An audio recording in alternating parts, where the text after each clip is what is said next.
Kamusta mga parating gutom? Andito na naman ang ate akin yung Wish Taker Mom.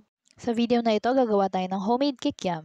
Umpisahan na natin sa ating delata. Pagkatapos ay maglagay ng sibuyas at dahon ng sibuyas, pigaan ng kalamansi, pampatanggal ng lansa, durugin. Maglagay na tayo ng ating choice ng pampalasa, seasoning granules, garlic powder, paprika, at asin. Haluing mabuti hanggang sa mag-combine ng mainam. Tapos ari po ay optional lang naman kung gusto ninyong matamis-tamis, lagyan ninyo ng asukal.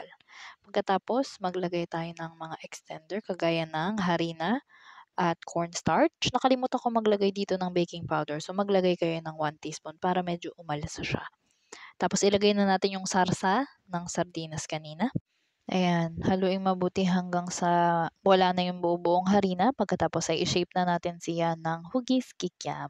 Dapat gana rin yung magiging texture niya para pwede mo siyang i-mold or i-shape. Nakagawa yata ako dito ng medyo marami-rami. Di ba ganyan yung kikiam? Makikita mo yung parang mga green-green sa gilid. Tapos, ilagay nyo muna sa freezer yan habang ginagawa nyo tong sarsa. Umpisahan natin sa toyo, asukal, mga pampalasa ulit. Kayo nang bahala. Pagkatapos ay ito, hindi dapat mawala kasi ito yung pampalapot ng sarsa, cornstarch at tubig.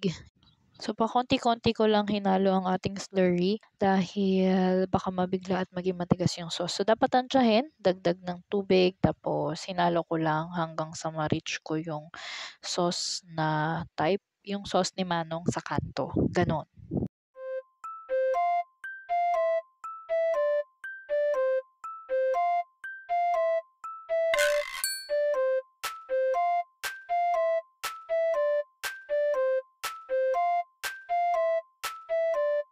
Ayan, sakto na yung consistency ng sauce na ito. Nag-ready na rin ako ng pan na may kumukulong tubig dahil papakuluan natin ng 1 to 2 minutes ang ating mga kikiam.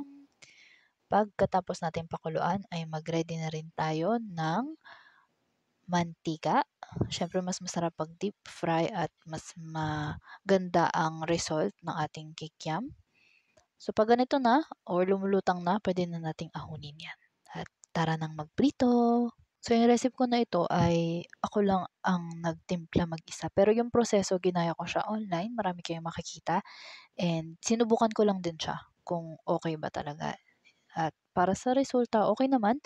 Homemade lang siya talaga kasi hindi siya exactly kasing texture ng kikiam. Siguro mag-a-adjust pa ng onte sa mga ingredients. Pero masarap na. Nung pandemic, 'di ba, punong-puno tayo ng mga delata. So, isa 'to sa mga na-try kong gawin nun. And i-try nyo na rin.